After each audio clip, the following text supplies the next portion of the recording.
Gimana jawabnya? Kembali ke Quran aja ya. Di surat Al-Hujurat, innamal mu'minun, sesungguhnya orang-orang yang benar-benar beriman. Ini kan standarnya ya. Alladzina amanu billahi wa rasulihi tsumma lam yartabu wa jahadu bi amwalihim wa anfusihim fisabilillah. Ulaika humus shadiqun. Jadi orang beriman itu adalah orang yang beriman kepada Allah dan Rasulnya, kemudian tidak ragu-ragu, dan kemudian dia berjihad dengan hartanya dan dengan dirinya di jalan Allah. Ya itu aja. Jadi untuk mengukur iman kita teguh, mantap, atau ada keraguan. Kalau masih ada keraguan ya berarti belum mencapai standar iman yang benar tadi. Ragu itu misalnya bagaimana? Bukan ragu Allah itu, kita yakin Allah itu ya Tuhan yang Maha Esa. Tapi ketika kita ragu akan rahmat Allah, ragu akan rizki Allah yang ditentukan untuk kita, ragu akan ketetapan Allah yang sudah ditentukan oleh Allah untuk kita, nah, itu juga ada keraguan seperti itu. Jadi pengertian tidak ragu itu bukan hanya soal ragu, benarkah Allah itu Tuhan yang Maha Esa, benarkah Muhammad itu Rasulullah, bukan itu. Saya kira kita semua yakin itu. Tapi ya itu kelanjutannya tadi ya. Ragu bahwa Allah itu betul-betul pemberi rizki, ragu bahwa Allah itu betul-betul akan memberi jalan keluar kepada kita saat kita menghadapi kesulitan, ragu bahwa Allah itu sudah menetapkan rizki untuk kita ya, sehingga kita tidak perlu cari ya secara tidak benar. Nah itu namanya iman yang tanpa ragu. Tapi itu harus diikuti dengan jahadu bi amwalihim wa anfusihim fi sabilillah. Berjihad. Hidup itu adalah jihad. Ya. Jihadnya apa? Yang pertama dengan harta. Mengapa kok dengan harta dulu? Karena jihad harta itu tidak akan pernah habis kepentingannya. Jadi tidak akan pernah kemudian ada masa di mana orang sudah tidak perlu lagi berjihad dengan harta. Karena sepanjang sejarah manusia juga ya memerlukan jihad dengan harta. Ya, untuk membantu orang miskin, untuk membantu orang yang kesusahan. Karena memang di dunia ini tidak ada pemerintahan yang dapat menjamin keadilan, sehingga ada orang-orang yang termiskinkan. Ya. Nah, misalnya maka jihad bi amwalikum ini nomor satu. Baru setelah itu jihad dengan diri sendiri. Ya, yang itu artinya sangat luas. Jihad dengan pikiran, dengan waktu, dengan tenaga. Baru kalau memang diperlukan sak nyawane pisan. Nah itu bi amfusikum itu nyawa, jihad dengan nyawa itu memang diperlukan tapi pada waktunya. Bukan berarti kemudian kewajiban jihad kok gak ono musuh ya, ndolek musuh nek ngono ya diperangi. Jadi menciptakan musuh untuk diperangi, bukan begitu ya. Jadi jihad bi amfusikum itu sangat luas pengertiannya. Termasuk kita semua datang sini ini juga jihad ini. Ya, ini jihad kita. Nah, jadi itu salah satu saja kita ambil penjelasan Quran langsung mengenai standar keimanan. Di ayat yang lain ada itu. Innamal mu'minuna alladzina idza dzukirallahu wajilat qulubuhum wa idza tuliyat alaihim ayatuhu zadatuhum imana wa ala rabbihim yatawakkalun. Misalnya itu, dan masih bisa cari lagi dalam Al-Quran. Tapi saya kira itu aja yang paling pokok saya sampaikan. Terima kasih.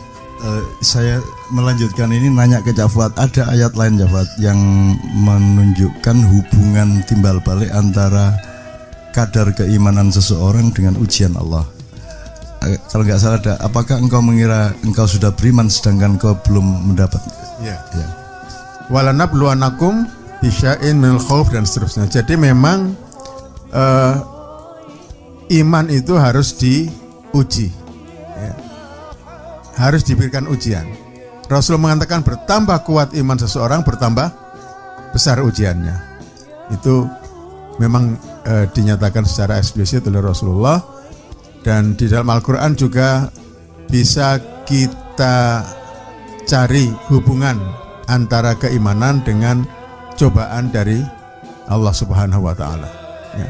Oleh karena itu, ketika kita menerima cobaan dari Allah Subhanahu wa taala berupa sakit dan lain sebagainya, itu harus juga kita sikapi sebagai salah satu cara kita untuk naik kelas dalam keimanan kita. Ya. Saya kira begitu tambahnya. Untuk anak saya ya, karena menganggap saya bapak yang tadi, saya merasa beruntung dan seharusnya kan kakek. Jadi begini, Dek, karena saya sudah dipanggil Mbah ya. Jadi gini, Dek, menurut saya ini saya nambahin aja. Yang dikatakan Cak Fuad sudah merupakan tulang punggung dari pemahamannya, tapi saya nambahin cabang dahan-dahannya. Jadi gini, kalau Anda tidak punya pikiran dan pertanyaan seperti itu, maka hidup Anda belum potensial imannya. Anda sangat potensial imannya karena Anda punya pertanyaan seperti itu. Tapi kalau Anda berharap Anda akan mendapatkan jawaban pasti dan objektif atas pertanyaan itu, maka Anda salah. Itu sampai mati kan nggak bisa jawab. Satu ya, nggak mungkin. Itu babak final selesai baru nanti ada jawabannya. Kalau selama kita hidup masih begitu dan setiap kali kita bertanya seperti itu bagus. Dan Allah memang membiarkan kita di dalam dialektika yang seperti itu. Dialektika seperti itu, misalnya saya kasih contoh gini, Dek.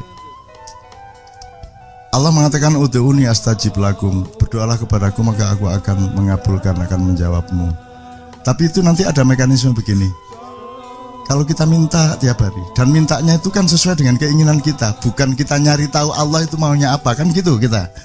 Itu juga Allah kan agak kecewa juga lah.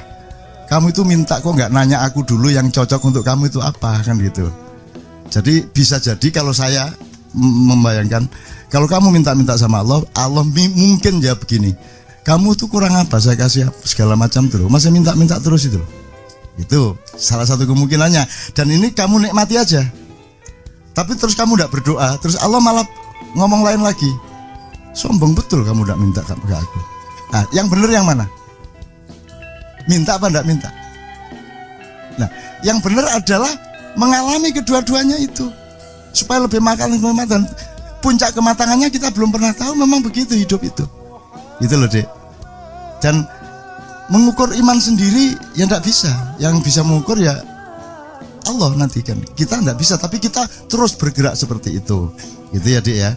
Menurut saya itu tambahan aja supaya Anda jangan terus mencari jawaban objektif. Kelemahan orang modern adalah selalu mencari kepastian objektif. Tidak bisa.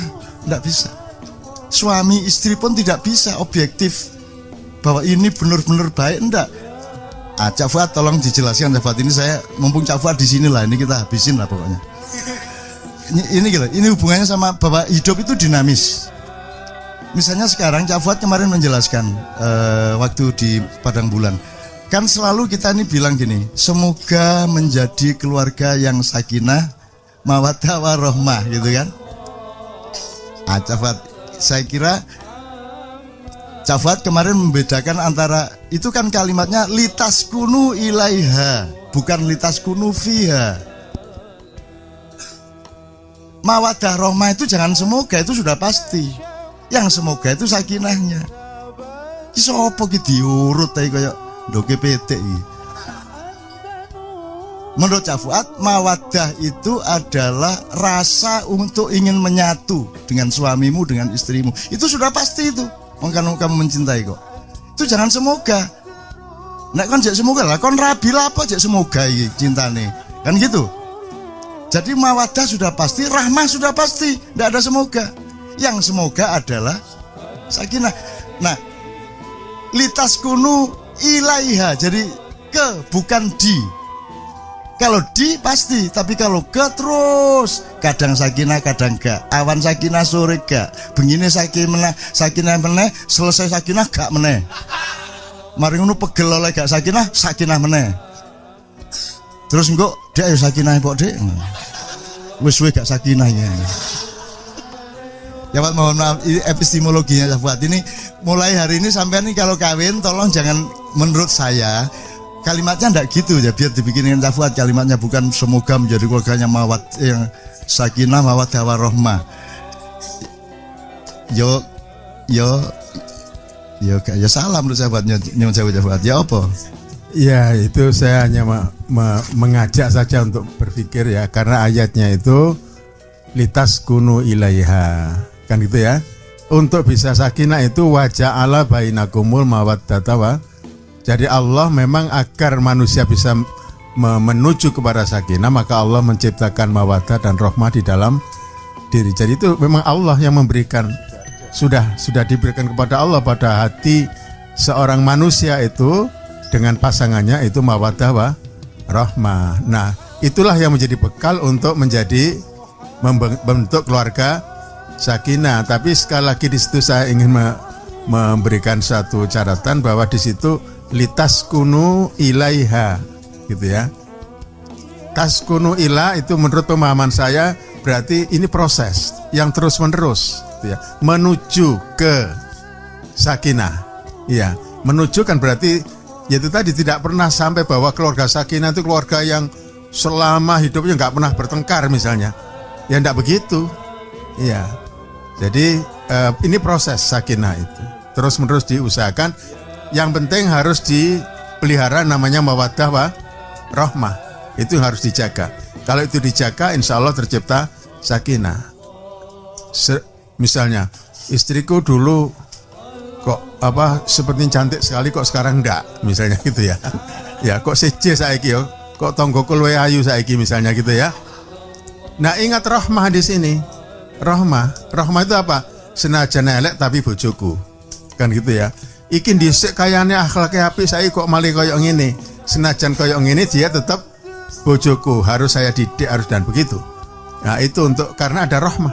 Jadi mawaddah, rahmah itu harus bergandengan terus, ya. Nah, kalau itu dijadikan pegangan, maka sakinah akan terwujud, ya. Meskipun tengkar, setelah tengkar, tapi eling mawaddah warahmah, akhirnya sakinah lagi. Jadi itu dinamis. Itu yang pernah saya terangkan begitu di pada bulan ya. Jadi kalimatnya kayak kira-kira ya, engko didoleki singkate. Semoga dengan mawaddah dan rahmah mereka berdua, keluarga mereka menjadi sakinah. Ngono kalimatnya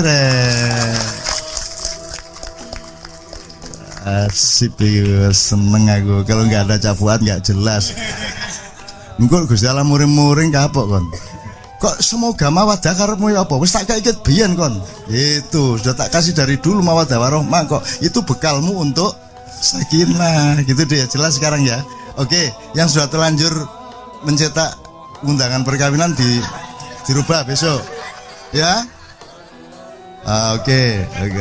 Ya, sip ya Dik ya. Untuk yang Mojopahit nanti saya tanya langsung ya sama yang bersangkutan ya. Paling tidak Brawijaya 5 ya, tak tanya langsung karena beliau yang berunding terakhir dengan Sunan Kalijogo di Gunung Cetro kan gitu kan. Ya, nanti saya tanya langsung daripada saya jawab nanti kon kok lanjang jawab ngono gak enak aku. Dadi engko kula nyuwun izin tak jawabnya tenan arek nika. Oh iya gak apa-apa Nun gitu. Karena saya kan harus runding terus. Nanti kalau tidak nanti saya jadi Fadlizon gitu. Gitu. Atau siapapun lah pokoknya saya iki lah pokoknya klaim gitu ya. Nanti saya tanya langsung kenapa 11? Kenapa kok tidak 11? Iya. Kenapa kok 9 gitu. Karena 9-11 itu kelahirannya istri saya, yaitu 11 November. Wah, apa hubungannya?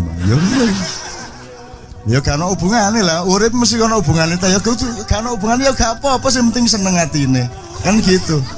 Gitu. Itu sama dengan pertanyaan ada kapal beratnya 350 ton, penumpang laki-lakinya 700, penumpang perempuannya 370. Berapa umur nakodanya? Neson jawab kan takai bojo 5 kan. Tahu jawabannya gampang, nakodanya umur 43. Bagaimana hitungannya? Ini ku om kula ya. Gampang. Oh, Indonesia sembarang dienggokno iso kok. Iya Pak. Gitu ya Mas ya. Kalau kamu tidak punya kelakar-kelakar dalam hidupmu, itu ada 2 tanda. 1, kamu kurang potensial, kurang berbakat untuk bahagia. Nomor 2, berarti kamu kurang cerdas. Karena kecerdasan itu outputnya itu ya, ekspresinya itu ya kelakar itu. kelakar-kelakar itu. Loh ini serius mas. Saya sejak kecil saya berkelakar tanya Cak Fuad. Saya sama Cak Fuad itu menjadi kakak saya, itu pahalanya sangat besar. Karena saya nakalnya luar biasa. Saya tuh tidak pernah keluar dari sekolah. Terakhir saya keluar dari SMA. Aku tidak keluar. Saya kelas 1 juara. Setelah itu saya kenal sastra Malioboro. Tiap malam saya di Malioboro.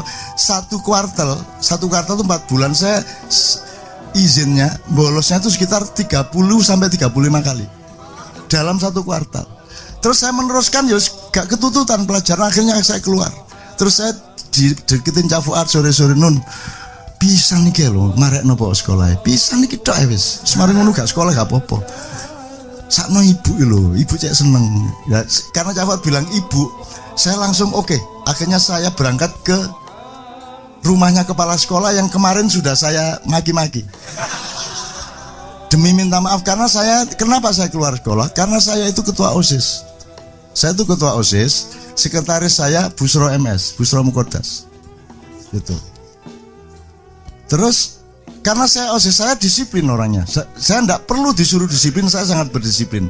Karena saya torikot sejak kecil. Saya tidak pernah melanggar. Saya betul-betul tekun, disiplin dan sangat rajin. Gitu. Nah saya mengerjakan sebagai ketua OSIS itu semua urusan saya beresin sampai akhirnya berbenturan dengan jam pelajaran.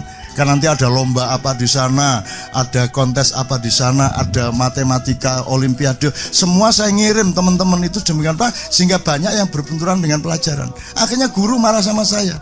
Ini gara-gara OSIS ini, gini, jadi tidak lancar pelajarannya. Loh, aku gak pada nih gak jadi ketua OSIS gue. Saya ini menjalankan tugas kok malah dimarahi guru. Aku nang kepala sekolah, Pak, aku dino iki leren dadi ketua OSIS dan leren dadi siswa sampean. Wek.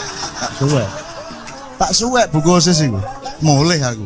Mulai kondo Cak Fuad dirayu sama Cak Fuad. Jadi 2 hari kemudian saya minta maaf itu. Jadi saya, teman-teman sekalian, memang agak gila. Jadi menjadi Cak Fuad itu bagi saya, udah Cak Fuad nggak usah beramal soleh, sudah cukup, mesti masuk surga. Iso ngeladeni aku luar biasa. Karena saya tuh ya Allah nakalku karu-karuan pol wis aku ngobong omah tapi terus. Jadi Cak Fuad itu pernah tak suruh melakukan dodok. Jadi saya nggak mau buka puasa. Aku juga gurung mlebu SD, nggak mau buka puasa. Saya terus lari ke gerdu itu kira-kira 300 meter dari rumah saya. Terus saya di gerdu, usume wong buka, aku ndek gerdu ijen. Terus dirayu sama kakak saya, mbah saya gitu. Aku gelem buka tapi melaku ndodok, nggawa panganan teko omah nang gerdu. Mbok Cak Fuad ndodok ini nggawa panganan. Wes. Wah, aku nakal pol waktu itu, Mas. Ya, jadi kalau saya kembalikan kepada Anda, Dek, jangan lupa Allah sendiri mengatakan begini, wahai manusia, engkau tidak makan kecuali aku kasih makan. Padahal kan Allah mengatakan, bekerjalah kamu, fantasyiru fil ard, untuk mencari nafkah kan. Tapi begitu kita cari nafkah, Allah mengatakan, kamu tidak makan kalau tidak aku beri makan. Wahai manusia, engkau telanjang kecuali aku beri pakaian. Jadi itu dialektikanya begitu. Sama dengan doa tadi itu. Gitu loh. Nah, kamu jawab begitu. Kamu tetap berusaha supaya lebih beriman, tapi nanti Tuhan jangan kayak Tuhan bilang, wahai hambaku, engkau tidak beriman kecuali aku kasih hidayah kamu untuk beriman. Ayo piye kowe? Yo. Sampean ngewo, mosok ngomong ngono sampean. Kan enggak bisa bilang gitu. Ya nikmatilah, Allah begitu tuh nikmati, karena itu cara Allah bercinta dengan kita. Memang Allah seperti itu, dan Allah itu maha pecinta yang luar biasa. Bayangin, malaikat itu percepatan speednya itu kan 5 gini, satu harinya malaikat pada manusia 50.000 tahun. Jadi kalau kamu hidup sehari sama malaikat di sana, di sini sudah 50.000 tahun. Gak mek wis tuwek kon. Wis dadi akeh kon kabeh dadi. 50.000 tahun. Wis dadi akeh to. Apa itu? Badar besi, hajar jahanam, virus. Besok bisa jadi akeh. Allah sendiri itu menyebut dirinya itu hanya 1000 tahun speednya ketika menemui kita. Jadi Allah itu aneh, itu Allah itu aneh. Dan betapa dahsyatnya Allah itu. Ya coba Anda, Allah kok maha bersyukur itu ya coba. Asyakur kan, Allah asyakur, Allah maha bersyukur kan tidak rasional tuh. Tuhan kok bersyukur loh. Itu memahaminya kalau dengan tafsir tidak bisa. Kok Allah maha bersyukur? Tapi di lain pihak Allah mengatakan, wahai manusia, meskipun engkau berbuat baik setinggi gunung, aku tidak tidak bertambah kemuliaanku. Meskipun kamu berdosa seluas lautan, tidak berkurang kemuliaanku. Kan gitu. Gitu. Terbalik kan omongannya. Yang tadi bilang aku maha bersyukur. Dan bersyukur itu kan orang yang butuh sesuatu terus dikasih bersyukur. Iki Gusti Allah butuh apa? Butuh apa Gusti Allah? Gusti Allah gak butuh apa-apa. Tapi dia bilang aku maha bersyukur. Kan asik gitu. Sampean nih. Jos Allah. Ya Allah, ya Allah, ya Allah. Rabbana ma khalaqta hadza batila. Begitu Allah merendahkan dirinya, Allah neguk sampai ke tadabbur tafsir. Maka huruf alif lam tadi, alif itu Allah yang maha gagah perkasa, tegak. Tapi begitu dia merunduk kepada kita menjadi alif lam. Ini lah, atau ro, melengkung dia, mendekat ke kita dengan speed hanya 1000 tahun dibanding satu harinya manusia. Satu harinya Allah 1000 tahun manusia. Sementara malaikat 50.000 tahun. Bahkan Allah, di mana ada engkau, ya Pak, kalau engkau sendirian aku yang kedua, kalau engkau berdua aku yang ketiga, kan gitu kan? Jadi Allah bareng sama kita sekarang di sini. Dan apakah Allah yang kita gendong? Bisa gini, Mbak Suripan wis. Apakah kita yang menggendong Allah atau Allah yang menggendong kita? Kan Allah yang menggendong kita. Jadi Allah menjadi huruf ba, menampung kita. Itulah ibu, ba. Makanya kecilup, ba. Kurang jelas huruf-hurufnya Allah itu. Cilup, ba, gitu loh dia ya. Jadi nikmati itu dan jangan cari jawaban objektif ya. Nikmati saja, yes, ini meningkat iki imanku. Dan kalau perlu sekarang kamu jangan nunggu ujian Allah. Ujian Allah dikasih, kamu tanggung. Ayo bismillah, ya Allah, kuatkan aku akan tanggung ujianmu. Tapi kalau Allah tidak mencoba, ujin dewe awakmu. Terus saya dari kecil menguji diri saya terus, tak ter, jajal. Jadi arek-arek takon nggo watu gede, aku melumah. Jeluek, gue niku watu belek ngene iki. Hanya untuk menguji, gitu loh, untuk menguji. Saya musim dingin di Amerika, di Eropa, saya Siberian winter 52 men derajat. Aku metu nganggo jaket biasa, gak nganggo stocking, gak nganggo metu jajal. Malaikat muring-muring.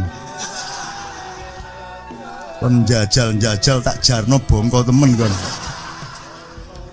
Ya toh? Selamat aku dikon ngelindungi kon. Gitu kan, akhirnya aku dilindungi dan aku tidak sakit tulang. Seharusnya sakit tulang saya. Karena saya 2 bulan menjadi gelandangan di Belanda dan saya benar-benar harus sakit. Tapi saya tidak sakit. Dulu pernah sakit dikit, sisanya di sini. Di apa gini, tulang gini, bangkean gini. Tapi sekarang udah nggak ada. Dan seharusnya mati seharusnya. Dan sudah berkali-kali saya seharusnya malaikat akhir kon ibu ngerepoti aku ya.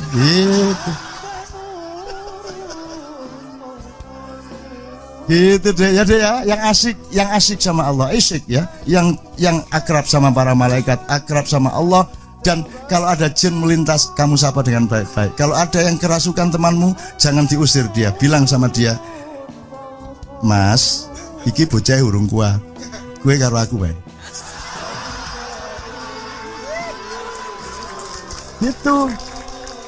Itu yang membuat nyuwun sewu saya ini kan dianggap bisa gitu-gitu, dan saya kalau sudah darurat saya dipanggil untuk ngusir. Lah aku saya tidak mau ngusir saya.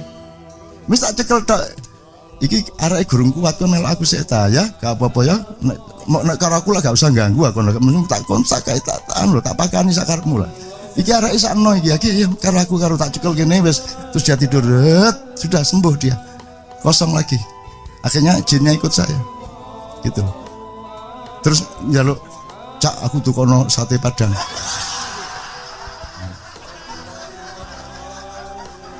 Aku jawabnya gampang, sate Padang dasmu. Aku dhewe anggringane kadang gak duwe dhuwit kok. Ya kon ngongkon doyol-doyol kono kok nyopet ngono. Enakmu dhewe ana jen njaluk mangan menungso ngono gitu. Ya tapi dia ketawa. Wah, sampean ini lucu teman. Lucu teman. Maka mereka seneng sama saya. Loh, ini saya karena saya tidak benci, saya tidak pernah benci, saya tidak pernah ngusir-ngusir. Ini bumi kita bersama. Allah mengatakan, ya ma'syarul jinni wal insi, jin disebut lebih dulu di Quran, tidak pernah manusia loh. Dia teman kita.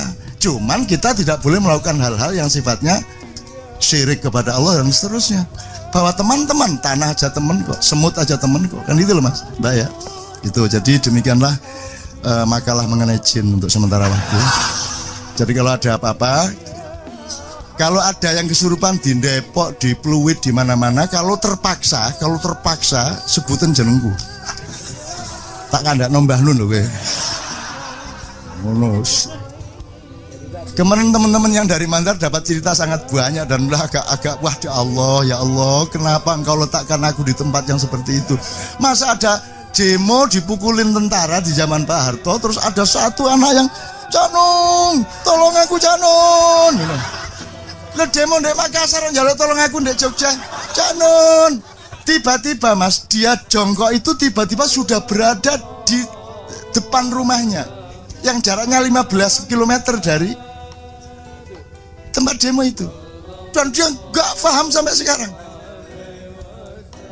Dan saya bilang, enggak, kamu itu nggak demo, kamu itu memang di rumah, kamu ngelamun.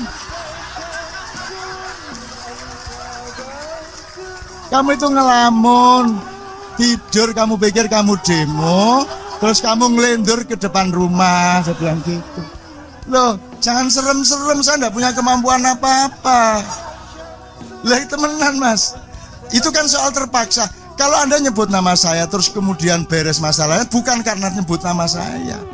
Cuman Tuhan tidak tega sama saya. Oh alah sakno arek iku wis disebut-sebut jenenge mosok gak tak marekno kan gitu. Bener nggak Mas?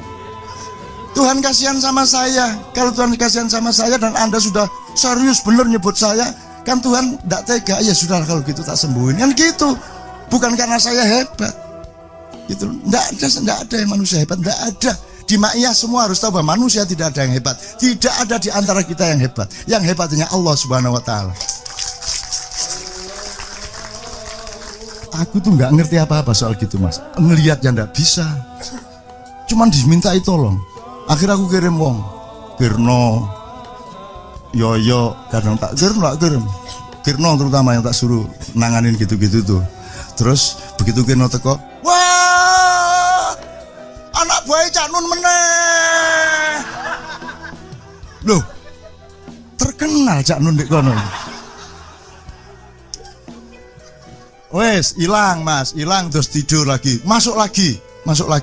Kirno udah pergi, masuk lagi, ditelepon Kirno, iya kumat meneh, seje iki. Tadi suaranya gede, sekarang suaranya perempuan. Kirno datang lagi. Ini bolak-balik anak buah Cak Nun. Padahal aku ya sering nang Padang Bulan loh. Jadi Allah itu bercinta sama kita dengan berbagai macam cara.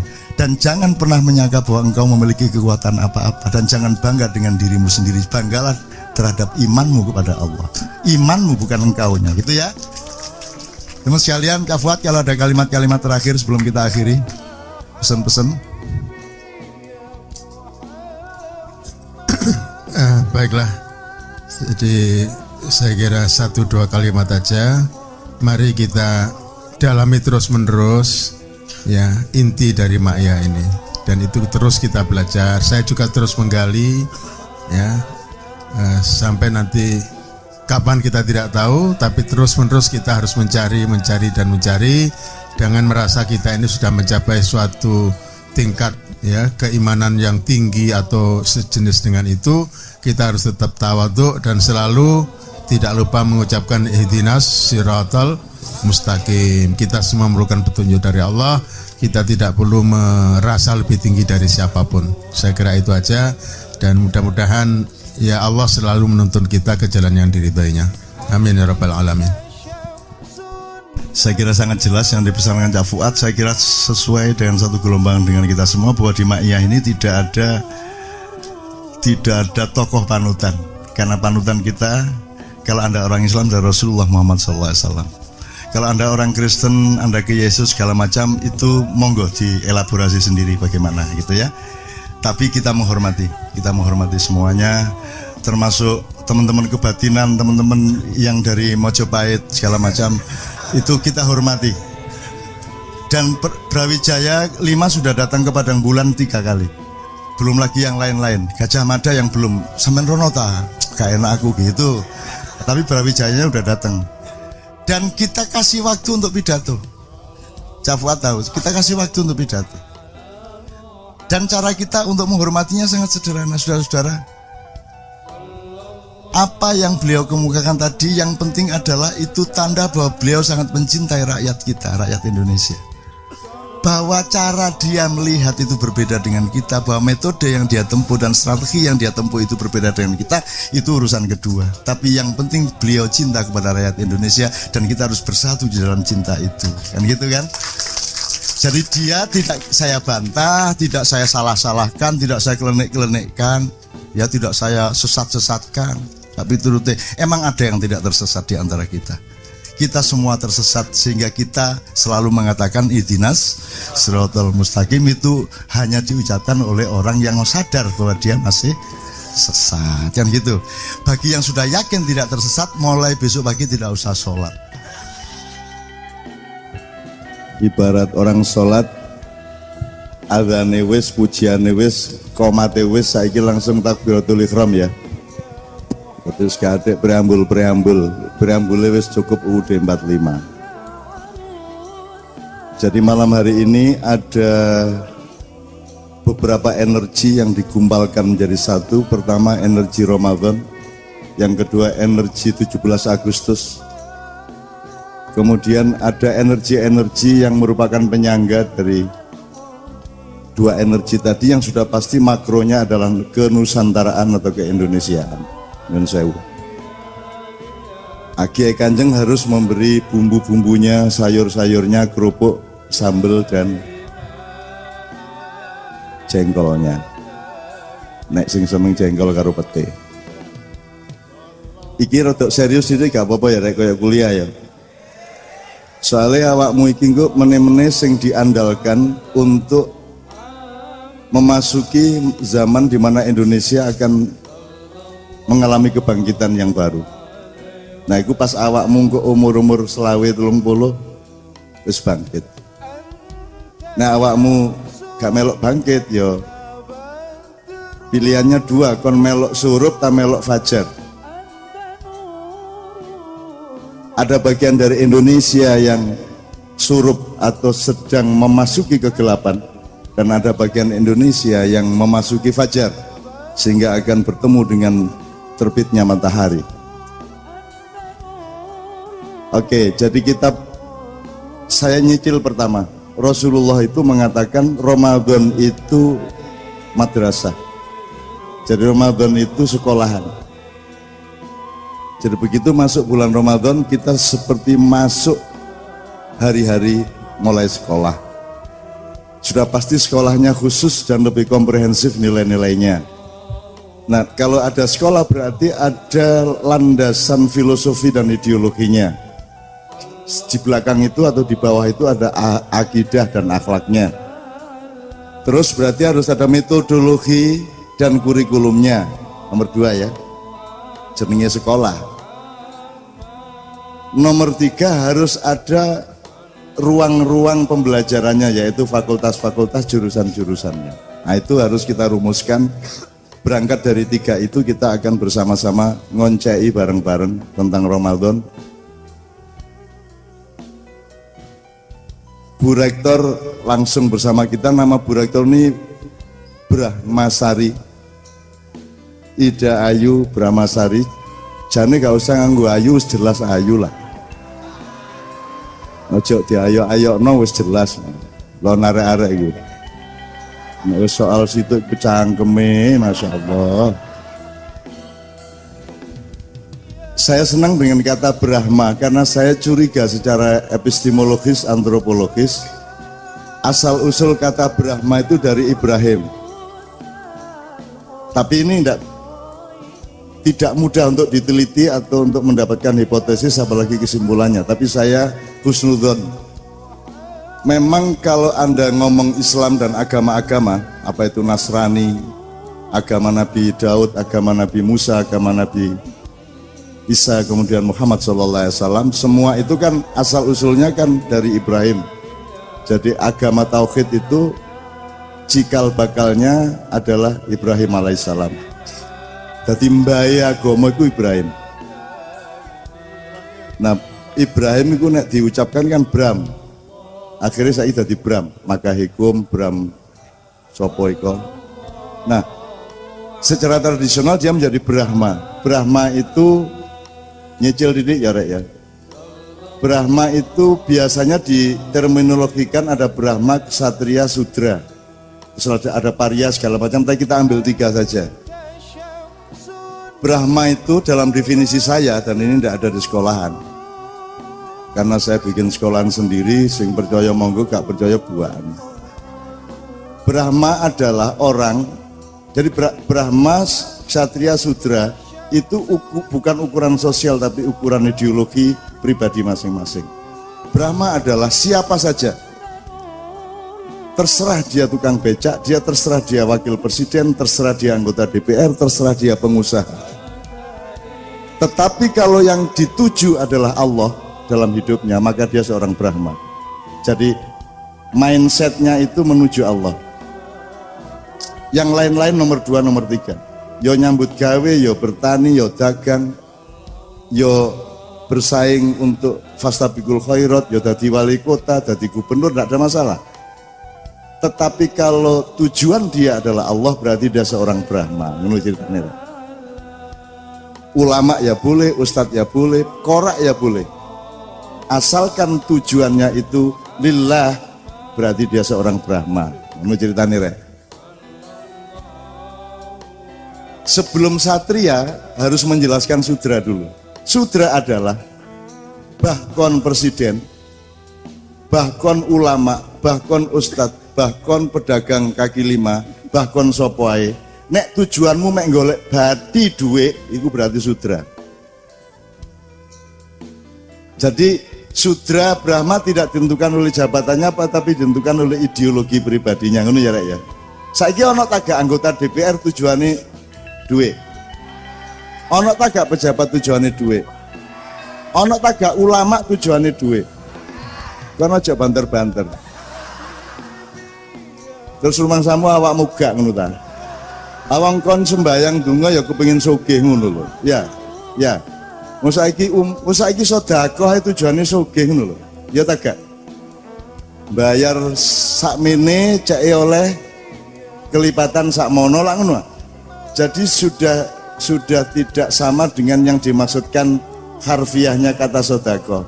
Wala tamnun tastakthir ya. Kalau memberikan sesuatu itu memberi titik, tidak pakai koma, tidak pakai supaya, tidak pakai agar, tidak pakai mugo-mugo. Ngekei adalah ngekei titik. Kayak aku rene iki ya wis, rene titik. Wis, apa meneh liyane? Bendina ketua awakmu ya semen ikut tok. Ya pokoke ndelok raimu seneng wis ngono ae lah. Gitu mboten. Wis iku tujuane ya mek iku. Bahwa Allah memberi bonus arek-arek menjadi lebih cerdas, arek-arek menjadi lebih tenang atine, uripe lebih temoto, manajemen hidupnya lebih akurat, determinasi karirnya menjadi lebih efektif. Itu alhamdulillah. Tetapi tujuannya nomor 1 adalah lillah, bahwa saya memelihara persaudaraan dengan anak-anakku semua supaya Allah senang melihat kita semua, kan gitu. Itu ya, itu jenenge Brahma. Jadi Anda semua datang ke sini ono sing ngongkon nggak kena oleh duit, bayar dewe, tuku bensin dewe, gak dianjurkan siapa-siapa, berarti Anda adalah kaum Brahma. Oh. Carane menghibur wong melarat ngene ya. Gak seneng hati ini. Berarti Anda seorang Brahma. Saya tahu tidak ada orang yang utuh Brahma, tidak ada yang orang utuh Sudra. Kadang-kadang kita punya kecenderungan Brahma, kadang-kadang kita juga terpeleset untuk menjadi Sudra, betul enggak? Karena hidup itu dinamis, dia terus menerus, dia dialektis, dia tidak pernah berhenti, dia cair. Jadi mari kita tingkatkan kebrahmaan kita dan kita tekan sedemikian rupa kesudraan kita. Jadi itu bukan struktur sosial, itu urusannya sama pilihan ideologi dan akidah. Makanya ketika Islam datang ke Indonesia abad 8 dan abad 11-12, karena yang membawa itu kaum Sudra, maka dia tidak laku di Indonesia. Kan gitu. Ini poin pertama nggih Bu nggih. Ini dalam rangka rektor iku cek seneng atine bener jenengku iku rek ngono ya. Dadi engko bengi karo bojone Mas Brahma lho Mas. Brahma ya sampean aja. Aku tadi rektor gak kepengin nyudra-nyudra, aku Brahma. Ini demi Nusantara dan demi nasionalisme dan patriotisme kan gitu. Itu namanya Brahma. Saya ulang, karena yang membawa adalah pedagang dari Gujarat, yang membawa berarti adalah orang-orang yang menomorsatukan materialisme, kapitalisme dan perolehan laba harta benda, yang pedoman hidupnya adalah panca indera, bukan nurani, bukan akal sehat. Kalau akal sehat kan di luar panca indera, kita kan cuma panca indera taunya ya. Maka Islam tidak begitu laku di sini. Tapi ketika pada abad 14 yang membawa Islam ke sini adalah kaum Brahma, Maulana Malik Ibrahim, siapa menerek? Sunan Ampel, Sunan Giri, Sunan Bonang, sampai Derajat, sampai Muria, sampai Gunung Jati, sampai Kanjeng Sunan Raden Syahid Kalijogo, ya toh? Mereka adalah kaum Brahma. Maka dalam waktu tidak sampai 3 tahun seluruh pulau Jawa 90% memeluk Islam.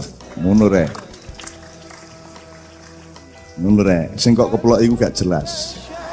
Mulane oleh keplok ya ragu-ragu. Wis gak apa-apa wong jenenge sinau. Ini kan madrasah Ramadan ya toh. Oke. Nah, sekarang gini, sebelum kita mulai, biar Bu Rektor memberi pengantar sedikit, beber klosong kok awakmu sing kenduren. Nek ono jajane ya toh. Nek gak ono ya wis dibayangkan gak masalah. Orang Indonesia tuh menang takhayule wis menang. Wis jelas mangane tempe tapi mbayangno daging. Lah enak ya. Wis enak.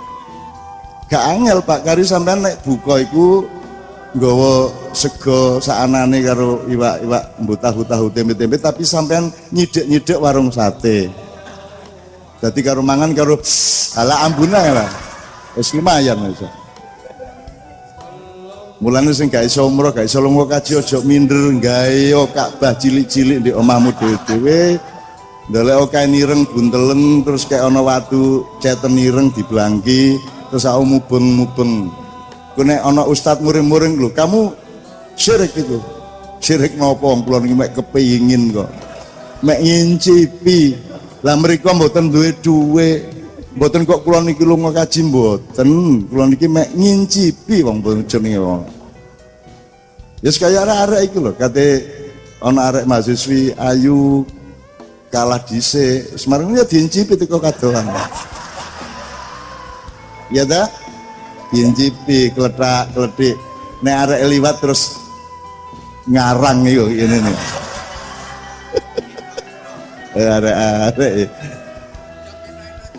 Oke, jadi ini saya selesaikan soal ini dulu, kemudian Bu Rektor, kemudian Pak Suko akan memoderatori semua, tapi sebelumnya Pak Suko nanti kita minta Kiai Kanjeng 1 nomor lagi.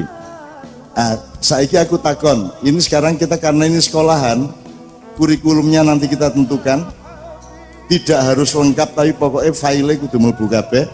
Terus metodologinya juga kita tentukan, fakultas-fakultas dan jurusannya kita tentukan, dan yang terutama adalah mindset puasa Ramadan itu apa, itu harus kita pegang bersama-sama sebelum kita pulang. Kenapa Islam laris ketika yang membawa adalah Brahma? Karena pada waktu itu manusia Jawa, manusia Indonesia, manusia Nusantara itu memiliki kategorisasi nilai. Jadi yang paling diutamakan adalah Brahma, orang yang baik, orang yang mulia, orang yang tanpa pamrih itu paling dhuwur. Jadi gampangannya wong mulya, wong apik. Mari ngono ana wong kuwasa, mari ngono ana wong sugih, mari ngono ana wong kuat, mari ngono ana wong pinter. Nah ini urut-urutannya berubah-ubah dalam masyarakat. Kalau sampai ingin melihat perkembangan zaman, didelok aja iki urut-urutannya. Waktu itu yang paling nomor 1 orang mulia, orang baik, nomor 2 orang pinter, nomor 3 orang kuat. Jadi pendekar silat lebih disegani daripada raja, ya.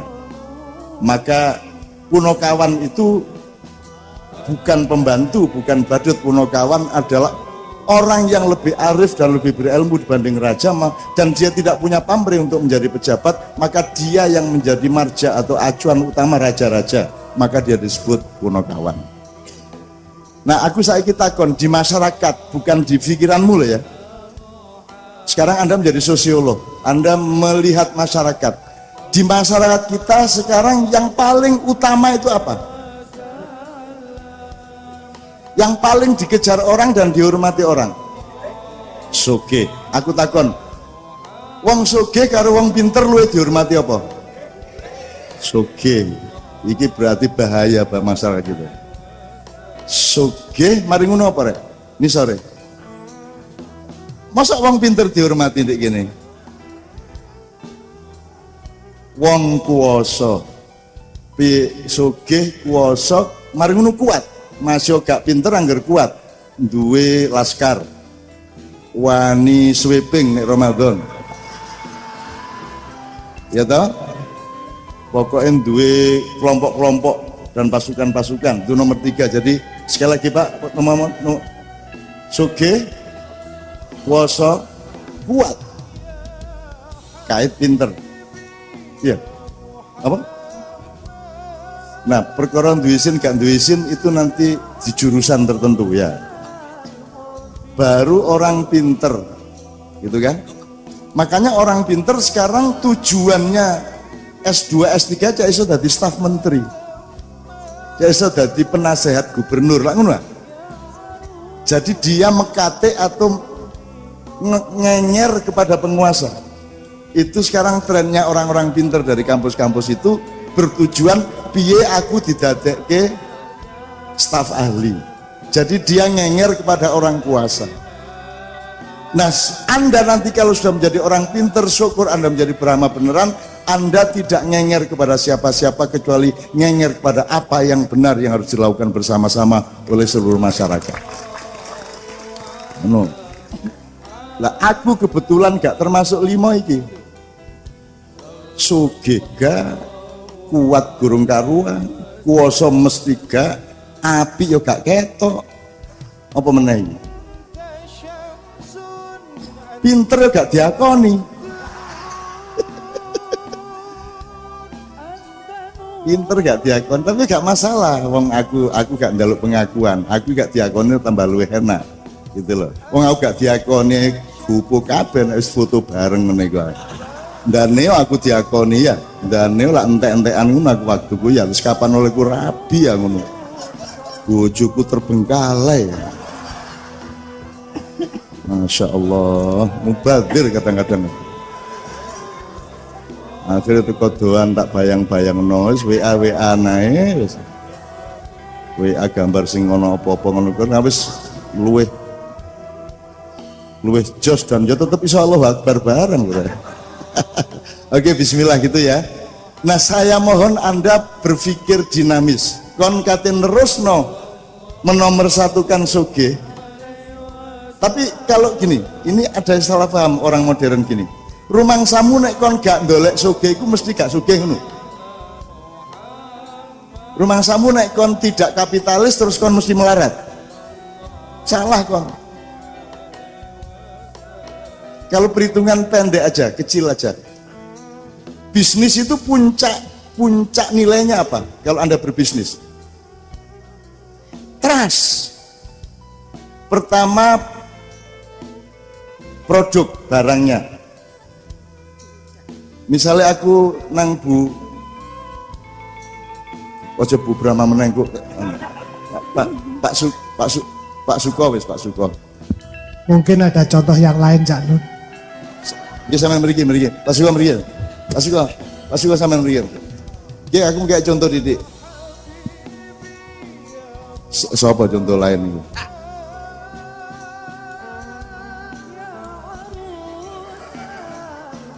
Pak Andi, oke.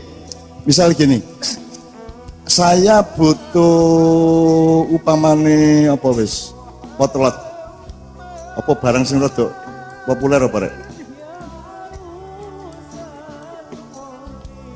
HP. Sing kira-kira iso diproduksi wong Indonesia. Wis panganan wis. Getuk. Ya ojo nemen-nemen ojo gedhuk po rek, ya rada cukur dedek ngono lho, ya rawon-rawon ta.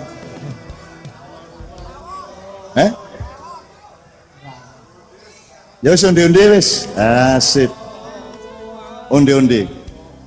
Orang pertama beli itu onde-ondenya, didelok pokoknya barang ini enak tagak, didelok-delok tanda-tandane. Tapi nanti meningkat. Mari onde-onde produksi desa iki, Pak iki, Bu iki akhirnya kepilih tuh dalam beberapa bulan. Oh, sing enak sing iki. Jadi akhirnya wis gak kepingin delok barangnya meneh. Pokoknya sing gaenane Pak Andi. Itu namanya branding kan gitu kan. Jadi setelah produk di atasnya ada brand. Jadi yang dilihat tuh brandnya. Wis gak peduli pokoknya yang penting Pak Andi. Mungkin bisa bahasa yang sederhana, branding Cak. Branding itu apa? Pikiran Cacah studi branding di luar negeri. Branding itu apa itu? Soalnya tadi kan tanya ini Brahmana apa Sudra gitu kan. Yeah. Sudra di atas semua Cak Dun. Ini tadi cerita Cak Dun, saya potong. Ini penonton yang terbanyak di Untak baru kali ini, dahsyatnya luar biasa. Terima kasih Bu Pramasari pesannya itu. Dan bukan penonton, Anda bukan penonton. Kalau ada acara bersama-sama Kiai Kanjeng, Anda bukan penonton, Anda adalah tuan rumah. Anda adalah subjek yang utama. Kami pelayan Anda, ngono ya. Oke, enggak apa-apa kalau UNER memang agak kurang terpelajar soal-soal itu kan. Gini Cak Dun, sebetulnya repot musuh Cak Dun dia aja nih. Ya, enggak apa, 1-0 Cak Dun, enggak apa-apa, monggo. Onde-onde Cak Dun, onde-ondenya Pak Andi tadi, onde-ondenya Pak Andi. Pokoknya harus merek Andi. Tapi merek Andi ini yang banyak jadi agennya itu Pak Suko. Gitu kan? Setelah saya percaya kepada barang, kemudian saya percaya kepada merek, akhirnya saya percaya kepada distributornya, pedagangnya. Saya tidak peduli apa onde-onde Andi, apa onde-onde yang lain, yang penting beli ke Pak Suko. Nah, itu namanya trust. Nah, kalau Anda sudah sampai ke tingkat trust, menjadi apapun Anda, menjadi intelektual, menjadi akademisi, menjadi dokter, menjadi menteri, menjadi pedagang, kalau Anda sudah sampai ke tingkat trust, itu Anda tidak perlu berdagang lagi, Anda tidak perlu mengiklankan diri lagi, karena Anda sangat dipercaya oleh orang banyak, efeknya Anda terpaksa kaya. Ngelur ya? Tapi terpaksa loh ini. Efek loh ya, bukan tujuannya. Tujuannya adalah bagaimana engkau dipercaya oleh orang lain, betul enggak? Di situ namanya iman. Kamu tidak bisa beriman kepada Allah, kamu tidak mengurus iman sesamamu. Kalau orang-orang tidak mempercayaimu, Allah pun tidak mempercayaimu. Jadi nomor satu bukan beriman kepada Allah, ini rada angel iki. Nomor satu hidup itu bukan beriman kepada Allah. Tapi bagaimana supaya Allah percaya sama kamu, ngono lho. Ya ora? Bener tak iki? Masuk akal tak? Wis liyane ngene. Kamu itu jangan sibuk minta ridho sama Allah. Gak efektif itu. Ndak akurat. Yang akurat itu yang penting kamu tuh ridho terus sama Allah. Oleh opo ae ngalami opo ae kamu tetap ridho sama Allah, maka Allah pasti ridho sama kamu. Jadi kon seneng arek wet yo, tepuk tangan yo. Kon seneng arek wedok. Ojo gopoh I love you, I love you. Yang penting kamu itu berbuat baik terus sama dia. Berbuat baik terus dan tidak pernah mengatakan cinta. Tidak pernah ngomong iman, ridho, tapi kamu berbuat baik, care sama dia, memperhatikan dia. Kalau dia mengalami kesulitan, kamu ikut mengatasinya. Kamu menawarkan saya antar ke rumah dan seterusnya. Pokoknya kamu berbuat baik sehingga kamu menjadi orang yang sangat dipercaya. Nanti kamu tidak usah melamar dia, dia yang menunggu kok nggak dilamar-lamar. Oh, lu ceritanya deh. Ini ya, oke, jelas ya. Jadi dagang yang benar adalah Anda menjadi manusia yang bisa dipercaya. Kan begitu? Assalamualaikum warahmatullahi wabarakatuh. Selamat malam semuanya dan ayahanda Cak Nun dan Cak Fuad. Perkenalkan sebelumnya nama saya Anissa. Singkat saja, karena saya ingin tahu. Pertanyaan ini akhir-akhir ini berseliweran di kepala saya dan penasaran sekali ingin tahu jawabannya. Pertanyaannya itu adalah, keimanan kita itu otoritas kita atau otoritas Tuhan? Atau kolaborasi keduanya? Dan bagaimana kolaborasinya itu? Kalau misalnya kolaborasi. Lalu yang kedua, bagaimana kita bisa mencapai standar umum keimanan yang baik? Dan bagaimana mempertahankan keimanan itu? Ya, sekian pertanyaannya. Terima kasih. Assalamualaikum warahmatullahi wabarakatuh.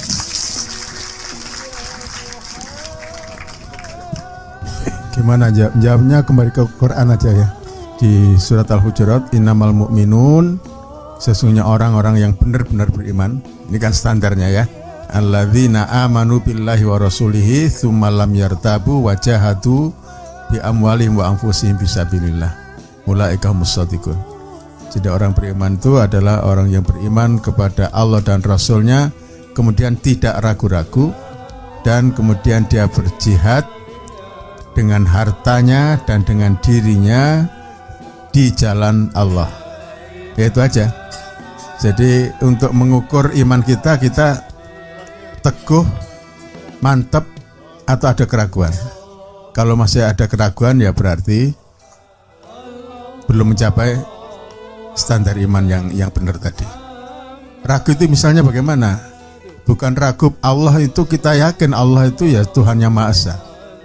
Tapi ketika kita ragu akan rahmat Allah, ragu akan rizki Allah yang ditentukan untuk kita, ragu akan ketetapan Allah yang sudah ditentukan oleh Allah untuk kita, nah, itu juga ada keraguan seperti itu. Jadi pengertian tidak ragu itu bukan hanya soal ragu, benarkah Allah itu Tuhan yang Maha Esa, benarkah Muhammad itu Rasulullah, bukan itu. Saya kira kita semua yakin itu. Tapi ya itu kelanjutannya tadi ya. Ragu bahwa Allah itu betul-betul pemberi rizki, ragu bahwa Allah itu betul-betul akan memberi jalan keluar kepada kita saat kita menghadapi kesulitan, ragu bahwa Allah itu sudah menetapkan rizki untuk kita ya, sehingga kita tidak perlu mencari ya secara tidak benar. Nah itu namanya iman yang tanpa ragu. Tapi itu harus diikuti dengan jahadu bi amwalihim wa anfusihim fi sabilillah. Berjihad. Hidup itu adalah jihad. Ya. Jihadnya apa? Yang pertama dengan harta. Mengapa kok dengan harta dulu? Karena jihad harta itu tidak akan pernah habis kepentingannya. Jadi tidak akan pernah kemudian ada masa di mana orang sudah tidak perlu lagi berjihad dengan harta. Karena sepanjang sejarah manusia juga ya memerlukan jihad dengan harta.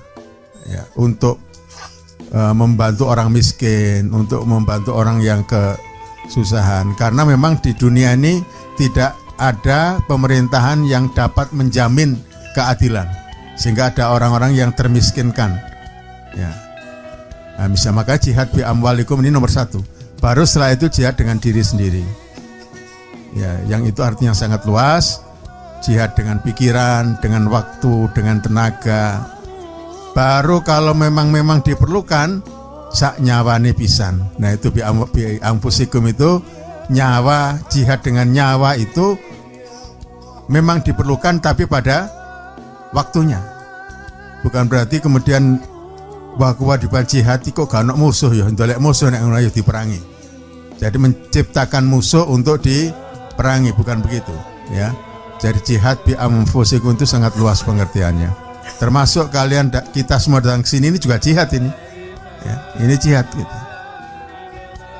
Nah, jadi itu salah satu saja kita ambil penjelasan Quran langsung mengenai standar keimanan. Di ayat yang lain ada itu. Innamal mu'minuna alladzina idza dzukirallahu wajilat qulubuhum wa idza tuliyat alaihim ayatuhu zadatuhum imana wa ala rabbihim yatawakkalun. Misalnya itu, dan masih bisa cari lagi dalam Al-Qur'an. Tapi saya kira itu aja yang paling pokok saya sampaikan. Terima kasih. Saya melanjutkan ini nanya ke Cak Fuad, ada ayat lain Cak Fuad yang menunjukkan hubungan timbal balik antara kadar keimanan seseorang dengan ujian Allah. Kalau nggak salah ada, apakah engkau mengira engkau sudah beriman sedangkan engkau belum mendapat? Iya. Ya. Walanabluwanakum bisya'in minal khauf dan seterusnya. Jadi memang iman itu harus diuji, ya. Harus diberikan ujian.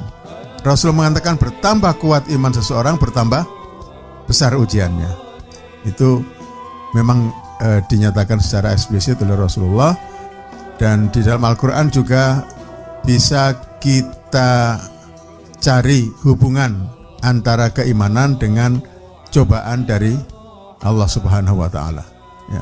Oleh karena itu, ketika kita menerima cobaan dari Allah Subhanahu wa Ta'ala berupa sakit dan lain sebagainya, itu harus juga kita sikapi sebagai salah satu cara kita untuk naik kelas dalam keimanan kita, ya. Saya kira begitu tambahnya.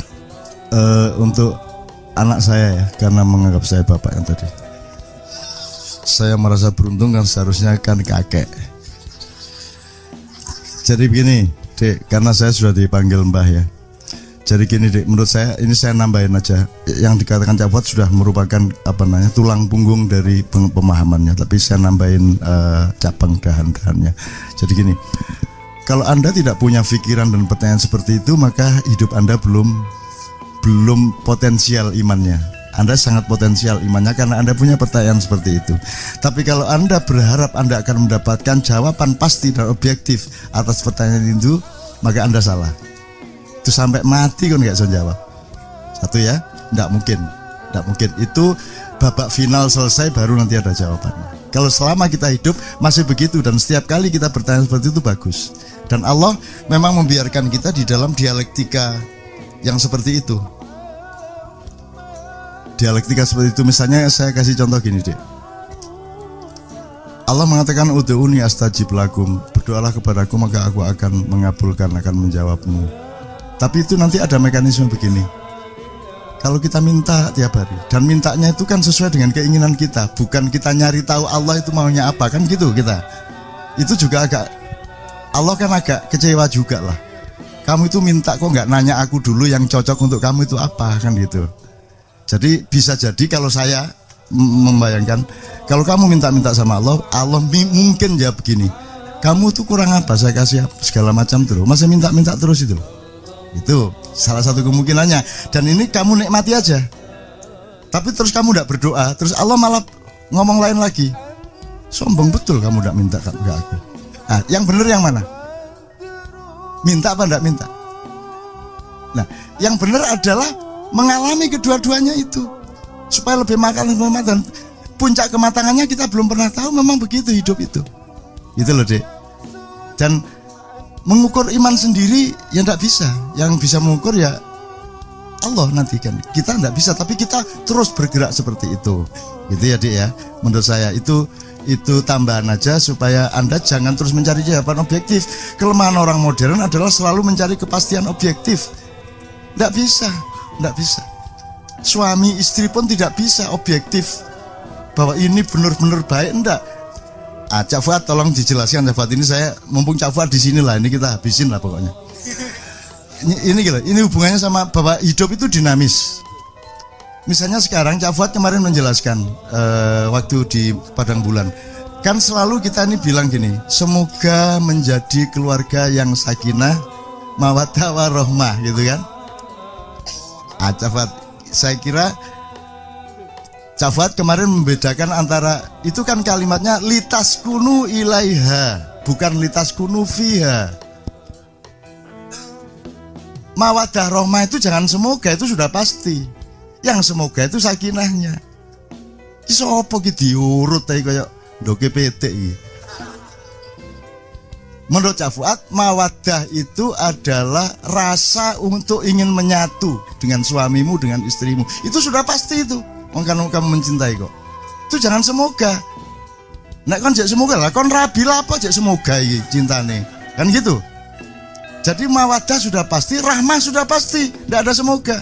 Yang semoga adalah sakinah. Nah, litaskunu ilaiha, jadi ke bukan di. Kalau di pasti, tapi kalau ke terus. Kadang sakinah, kadang gak. Awan sakinah, sore gak. Begini sakinah meneh, selesai sakinah gak meneh. Mari ngono pegel oleh gak sakinah, sakinah meneh. Terus engko dek ayo sakinah mbok dek. Wis suwe gak sakinah ya. Ya Pak, mohon maaf, ini epistemologinya Cak Fuad ini mulai hari ini sampai nih kalau kawin tolong jangan, menurut saya kalimatnya enggak gitu ya, biar dibikinin Cak Fuad kalimatnya bukan semoga menjadi keluarganya mawad yang sakinah mawaddah warahmah. Yo salam lu sahabatnya nyuwun sewu Cak Fuad. Ya apa? Ya itu saya hanya mengajak saja untuk berpikir ya, karena ayatnya itu litaskunu ilaiha, kan gitu ya. Untuk bisa sakinah itu waja'ala bainakumul mawaddata wa. Jadi Allah memang agar manusia bisa menuju kepada sakinah, maka Allah menciptakan mawaddah dan rahmah di dalam diri. Jadi itu memang Allah yang memberikan, sudah diberikan kepada Allah pada hati seorang manusia itu dengan pasangannya itu mawaddah wa rahmah. Nah, itulah yang menjadi bekal untuk menjadi membentuk keluarga sakinah. Tapi sekali lagi di situ saya ingin memberikan satu catatan bahwa di situ litaskunu ilaiha gitu ya. Taskunu ila itu menurut pemahaman saya berarti ini proses yang terus menerus gitu ya, menuju ke sakinah. Ya, menuju kan berarti yaitu tadi tidak pernah sampai bahwa keluarga sakinah itu keluarga yang selama hidupnya nggak pernah bertengkar misalnya. Ya enggak begitu. Iya. Jadi ini proses sakinah itu terus menerus diusahakan. Yang penting harus dipelihara namanya mawaddah wa rahmah. Itu yang harus dijaga. Kalau itu dijaga, insya Allah tercipta sakinah. Misalnya istriku dulu kok seperti cantik sekali, kok sekarang enggak, misalnya gitu ya. Ya kok seje saiki yo, kok tonggoku luwih ayu saiki misalnya gitu ya. Nah ingat rahmah di sini. Rahmah itu apa? Senajan elek tapi bojoku. Kan gitu ya. Iki dhisik kayane akhlake apik, saiki kok malih koyo ngene. Senajan koyo ngene dia tetap bojoku, harus saya didik, harus dan begitu. Nah itu untuk karena ada rahmah. Jadi mawaddah, rahmah itu harus bergandengan terus. Ya. Nah kalau itu dijadikan pegangan maka sakinah akan terwujud. Ya meskipun tengkar, setelah tengkar tapi eling mawaddah warahmah akhirnya sakinah lagi, jadi itu dinamis. Itu yang pernah saya terangkan begitu di Padang Bulan ya.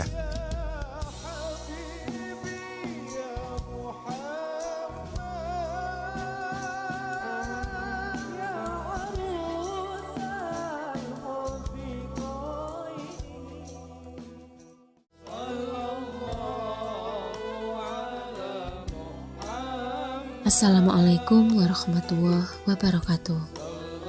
Bagaimana dengan kita yang telah membaca Al-Quran sejak kanak-kanak dan menghatamkannya berkali-kali? Ayat manakah yang telah menggetarkan hati kita dan mengubah hidup kita? Dan kita umat Islam Indonesia yang tak henti-hentinya mengupacara Al-Quran dalam berbagai seremoni dan mengumandangkannya ke angkasa melalui kaset dan sound system masjid atau musola di seantero tanah air. Sudahkah intisari Al-Quran itu berkumandang dalam realita kehidupan kita?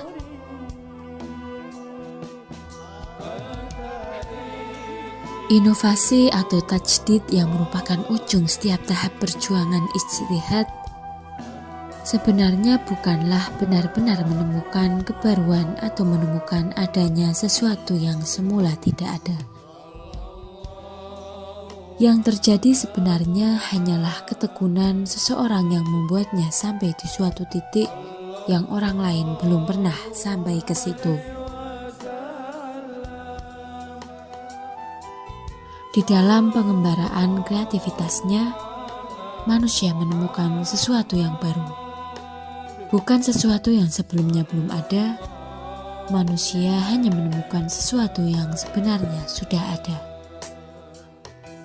Demikianlah saya dididik di Menturo, kemudian mobat-mabit menjalani sesuatu yang pandangan umum menyebutnya kenakalan sejak di Gontor sampai diusir hingga di SMA Muhammadiyah 1 Yogyakarta, yang saya tidak pernah benar-benar lulus secara hakiki. Fade out, fade in dengan itu di Malioboro, Patang Puluhan hingga bersama Kiai Kanjeng dan Ma'iyah sekarang di Kadipiro. Seluruh proses itu sekedar menemukan, bukan menciptakan. Seluruh genre musik Kiai Kanjeng, pola kreativitasnya, manajemen kelompoknya, sampai mozaik budaya silaturahminya, hanyalah menemukan yang kebetulan orang lain belum pernah menemukannya. Ma'iyah juga bukan sesuatu yang baru, ia sekedar suatu ranah yang kebetulan belum pernah dirambah oleh siapapun sebelumnya sejak Kanjeng Nabi. Kemungkinan semacam itu bukan pula prestasi saya atau siapapun. Allah sudah menghamparkannya sejak awal mula penciptaan. Mbah Nun dan teman-teman hanyalah orang-orang yang tidak berani kepada Allah, tidak gagah perkasa melakukan hal-hal yang Allah tidak menyukainya. Karena takut akan disesatkan keluar wilayah hidayah.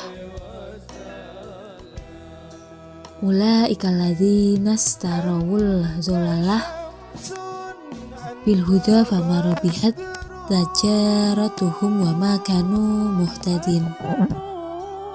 Mereka itulah orang yang membeli kesesatan dengan petunjuk, maka tidaklah beruntung perniagaan mereka dan tidaklah mereka mendapat petunjuk. Kalau bisa, kita tidak akan pernah tidak waspada untuk selalu konsisten menempuh Asyiratul Mustaqim. Berdasarkan kecermatan akal dan kepekaan rasa, selalu demikian yang kita upayakan dalam menjalani kehidupan, silaturahmi, peran sosial, berkeluarga, dan apapun saja dalam perjalanan peradaban umat manusia. Kalau bisa, semoga Allah memperkenankan posisi ini. Ulaika ala huda min rabbihim wa ulaika humul muflihun. Mereka itulah yang tetap mendapat petunjuk dari Tuhan mereka, dan merekalah orang-orang yang beruntung. Terutama sesudah kemerdekaannya, bangsa Indonesia menghadirkan diri di dalam suatu wajah peradaban yang mencerminkan seolah mereka tidak punya ketekunan untuk berijtihad membangun sejarahnya. Di antara mereka, umat Islam sebenarnya mengenal dan melakukan ijtihad, ijma', qiyas, maslahah mursalah, istihasan, sadud zariyah, dan seterusnya.